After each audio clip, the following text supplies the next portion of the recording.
Hey everybody, welcome to another episode of Doug Formative. If you remember on my last episode, I was talking about the 10 logos that I really felt like needed to be changed in some way or another. And if you haven't seen that video yet, I'll put the link in the description down below so you can take a look at those 10 logo designs, because I'm planning on redesigning them all myself and doing a video of showing you guys how I went through the process of coming up with the new design and, getting your feedback to see if you like it compared to the original. So on today's episode, I'm going to show you how I went from the original Ford logo, as seen here, to this sketch, to my final design using Inkscape. So stick around and I'm going to show you exactly how that process worked. So the first thing I wanted to do was just come up with a modern version of the Ford logo. And even before I started sketching it out, I decided that I wanted to come up with some kind of text that had like a stripe going through it. And that was just sticking out in my mind. Similar to like ESPN, for instance, or I think even Fila has a similar type of logo, at least for the letter F. And first I started sketching just the letter F, and I'm like, I'm gonna try to stick with this kind of design for the rest of the letters and see what happens. And it ended up being the logo that I created.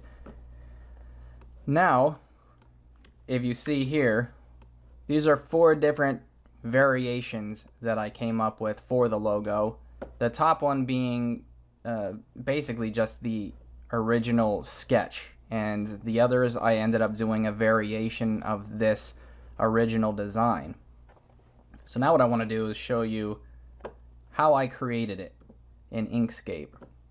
So first thing I did was I set up a grid, because I knew that I wanted to maintain consistency with the size of all of the letters. I wanted them to fit into the same size grid pattern. And in order to get the grid on the screen, you have to go to File, Document Properties, come over here to Grids, because it usually defaults to the Page tab. Go to Grids and then hit New. And then this is where you can adjust the spacing. You can adjust the grid units from pixels to millimeters to inches, and then what the spacing is in between each square. So you can really customize the sizing of the grid based on your specific needs. So I'm going to close out of that and just stick with the grid that I have here. Now I'm going to take this original design, I'm going to duplicate it by holding Control and hitting D. Now I'm going to drag this guy over and then show you what I did to create this design. Now if you notice, the more you zoom in, you'll start seeing smaller grid lines appear within the larger ones, and that can be a little bit confusing at times, so sometimes you'll end up having to zoom back out just to make sure that you're not getting those extra lines that you don't need. So first off, let's go ahead and start with the letter F. Originally what I had done was created this shape right here, like I have over the letter O, and I was going to use that on top of every single letter. But the more I looked at it, it just didn't look right. It didn't fit the aesthetics of the letter. And when I think of Ford, I think of just like a solid rugged brand name, and I feel like you can't use really flowy looking letters, especially when you're thinking of like a Ford truck or something. So I wanted to stick with something more angular and more blocky, and I think that's why I wanted each letter to fit within like a square. And so I ended up not using this rounded shape for the letter F and changing it to the square shape. So let's go ahead and get started. First, you want to grab your Bezier pen by hitting B on the keyboard, and now make sure that you have snapping enabled. And with snapping enabled, it will allow you to snap on any point, any intersection on the grid that you have here, which makes it very easy to create designs that need to be a very, very specific size. So now let's go ahead and start with one corner. Go ahead and click on that and go 2 spaces down, and if you notice, they are 1, 2, 3, 4, 5, 6, 7, 8. Each letter is 8 grid spaces across, so 4, 5, 6, 7, 8, up 2 and across, and just complete that object, making sure that when you hover the Bezier pen over the square that it's highlighted in red. Go ahead and click, and that completed the object, but we want it to be a solid object instead of an outline. So to get rid of the outline, hold shift and click on the X down here, and then we're just going to use black. So just click on the black color down here to make it a solid object. And now you have a couple different options. We can go ahead and duplicate that to create the other letters, or we can just create those individually.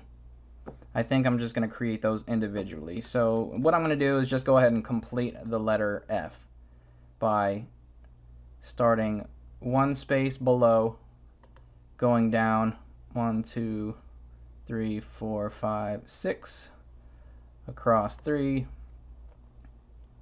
up 4,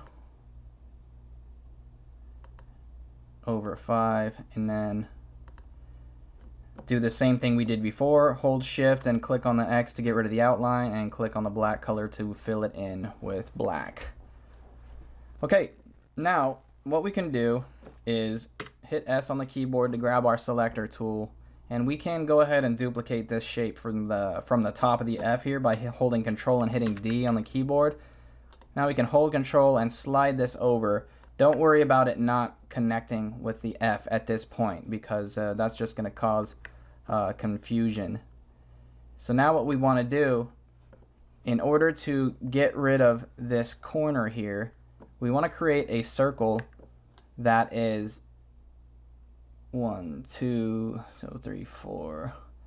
So it's going to be a 4x4 circle, and I'll explain exactly what that means. Go ahead and grab your circles tool over here, and just start from any corner, it doesn't matter where, and then you're going to go at a diagonal 1, 2, 3, 4. And that is the circle shape that we need. So we can go ahead and drag this up to that point right there, and just for display purposes I'm going to change the color to a different color here. And now what I want to do is click on this rectangle shape. I want to duplicate that, and then I want to lower that 1 step. Now I'm going to take this circle, click on that, hold shift, click on the rectangle, and now you can either go to path difference or hit Control minus on the keyboard. And you may not be able to tell what happened there, but if you change the color of it to blue, now you can see that that circle cut out this shape from that rectangle. And with this blue rectangle selected, let's go to path and break apart. And if you notice this line that showed up over here, it split these two shapes into, well, this one shape I should say, into 2 separate shapes. And now we don't need, let's just click off of it, just click off to the side somewhere. Let's click on this bigger shape over here and just hit delete on the keyboard, because we do not need that. And now what I want to do is I want to click on this new shape here, hold Control and hit D on the keyboard, and I'm just going to drag this off to the side for now, because we're going to be using that throughout the design. Now let's take this shape again, click on that, hold shift, click on the rectangle shape here, hold Control Shift and hit minus, and now as you can see it cuts off that corner. Now we're going to duplicate this shape again, Control D, we're going to hit H on the keyboard to do a horizontal flip, click and drag this over here to the other corner, hold shift, click on the rectangle, Control Shift minus to cut off the other side. And now what we can do is drag this over so it connects to the letter F. Now if you notice, we have that same shape down here on the bottom of the O, so we can duplicate this by holding Control and hitting D, hitting V on the keyboard to do a vertical flip, and now we can drag that down, and just to make sure that it's in alignment with the bottom of the F and the sides of the O that we are creating. Alright, now the next part is we can create the rest of the letter O. There's a couple different ways we can do it, but I'm just going to show you the easier way. So with your rectangle tool selected, let's come over here and click on the intersection where the corner of the F is here, and we're going to go across six grid lines, and then we're going to do the same thing over here. 1, 2, 3, 4, 5, 6, and just bring that straight down. And now, if you notice, we have this little curved shape here, which is also going to be done with a circle that we're going to create. But if you notice, the bottom of the O is 4 grid lines up, and this comes up to like the 6th grid line. So we need to create an additional shape that goes up a little bit higher. So let's go ahead and create another rectangle that creates almost like this U shape here. Now we can hit S on the keyboard, hold Shift, and click on both of the other blue shapes. And now we can make those a union by holding Control Shift and hitting the plus sign on the keyboard. And now we can go ahead and create our O, or our circle shape. Now we can go ahead and create our circle shape, which needs to be another 4x4 circle. So let's grab our circle tool, and we're going to start up here in this corner. So because this is 2 grid lines up where it starts, so because this is 2 grid lines thick right here in the middle, we just need to go up 2 more. So start on that, just click once and drag it down to that other circle, and now you can click on another color just so you can see that it is where it needs to be.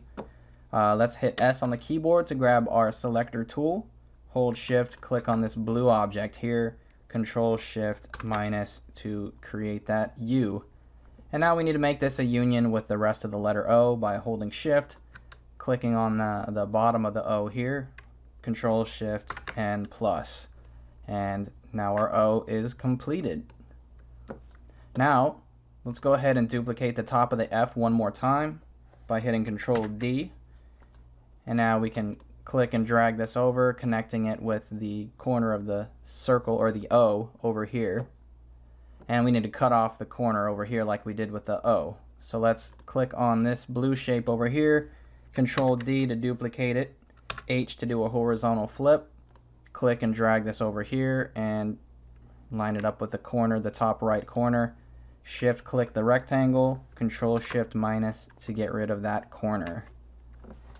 Alright, now let's create the left side of the letter R here by grabbing our rectangle tool, connecting it with the corner of the O here, and that is also going to be 6 wide. And if you notice on the grid, you have like some more solid looking grid lines and then the lighter colored grid lines, and that just makes it a little bit easier to know where you're at. You know, each of these squares are 2 squares wide, so if you just pay attention to those, it'll make your life a little bit easier. Alright, now instead of worrying about the curved shapes in the R at this point, we're just going to create this same rectangle shape here, and we could just duplicate this one. So hit S to get your selector tool, Control D to duplicate that, and just click and drag this over so it is aligning with the right side of the top of the letter R, and just even on the other sections here. Now I want to create the middle of the letter R, and I'm just going to create a shape that just goes all the way through the middle. So it's just going to be a square. So grab your rectangular tool again, make sure you're clicking down 2 grid lines from the top here, and just complete that square shape. Hit S on the keyboard, to get your selector tool, hold shift, click on the other two red shapes, control shift and plus to unite them. Alright, now in order to create these curved shapes, we're going to use this guy again. So I'm going to go ahead and duplicate that twice by holding control and hitting D 2 times. Just click and drag one over, click and drag the other over. Now I'm going to do a horizontal flip, and that's going to represent the bottom part of the R. And now you just look where the corner is. So the corner starts 4 grid lines up. So we need to put that guy right there.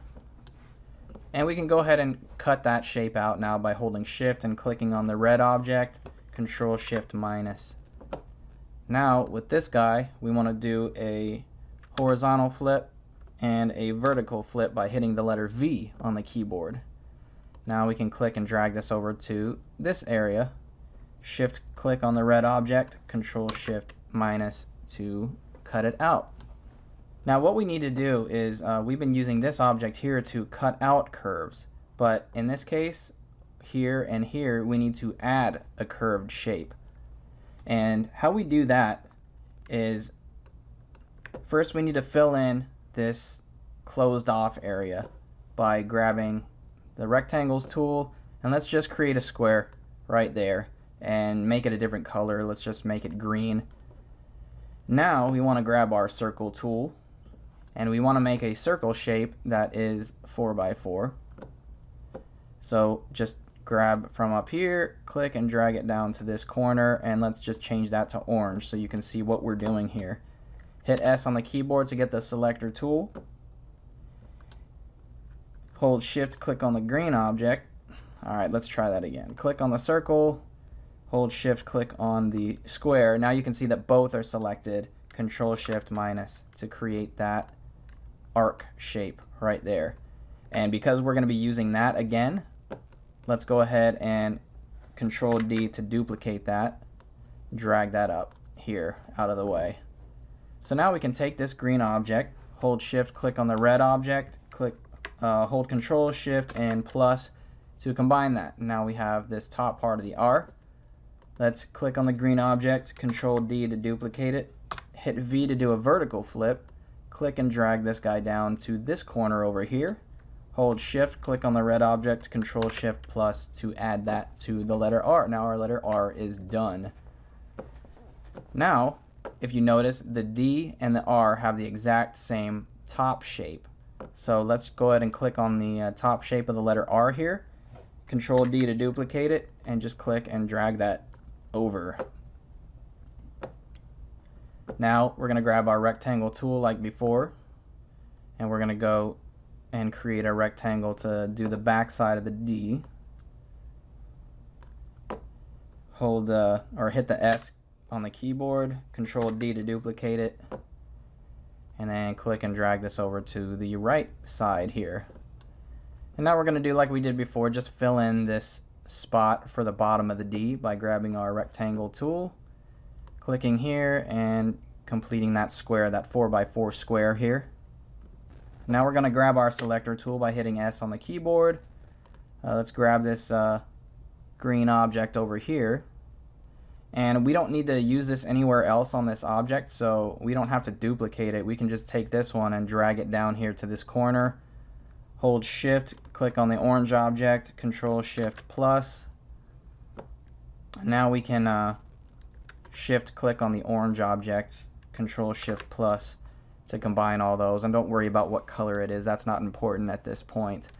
And now the last thing we need to do is cut out the corner for the letter D over here by using this guy again. So let's just click him, and we're going to do a vertical flip and a horizontal flip. Click and drag him to the corner, and we need to raise him up to the top. So you can see it's still selected here, and then if you click this button right here, it says raise selection to the top, it will bring it up above this green shape here. Now we're going to hold shift, click on the green shape, control shift minus to cut that out. And now what we can do is click and drag over the entire thing that you just created and color it whatever color you want. We'll just use black for now. And the design that I really ended up liking was this one right here, this second one down. And now in order to do that, we need to make this whole word a union by Control Shift and plus on the keyboard. Now we want to duplicate this by hitting Control D, and now you want to hold Shift and click on that gray, one of these gray colors, and you're not going to notice it very much depending on what your stroke style is set at right now. If you notice, mine is only set at a 1, which is going to be a very, very thin outline. So we want to make it a little bit thicker. Let's change it to a 5. And I think that's a little bit too big. Let's go to a 3. And now what we want to do is drop this behind the original design. So with that still selected, click this button that says lower selection to the bottom. And now we can adjust this accordingly. Let's bring that back up to a 5. And that looks pretty good at a 5. Let's get rid of the grid so we can see the design better. So let's go to File, Document Properties, and then in order to get rid of the grid, just click here where it says Remove. Apparently I had 2 grids there, and that's why it took me 2 times to click on that to get rid of it. But now we just have the plain background, which makes it easier to see the design that we came up with. And that looks pretty good. I don't think we need to make that outline any thicker. And the reason why I wanted to duplicate the original design instead of just putting the outline on the original itself is because when you create an outline, the outline actually bleeds into the outline of the original design, so it wouldn't look right. This way we can keep the original, or the integrity of the original design, and add an outline by putting the outline on the object behind this, if that makes sense to you. But that is it. Let me know in the comments below what you think of this new Ford logo that I created. And don't forget to check out my other channel, DC Best Ever, which I'll put a link in the description down below for that as well. In my next video, I'm going to recreate another logo that I'm not a big fan of, so stay tuned for that, and I will see you next time. Take care, everybody. If you're enjoying my videos, don't forget to subscribe right here. Also, you can follow me on Twitter, Instagram, and Facebook so you can share it with your friends. Thanks again, and I'll see you next time.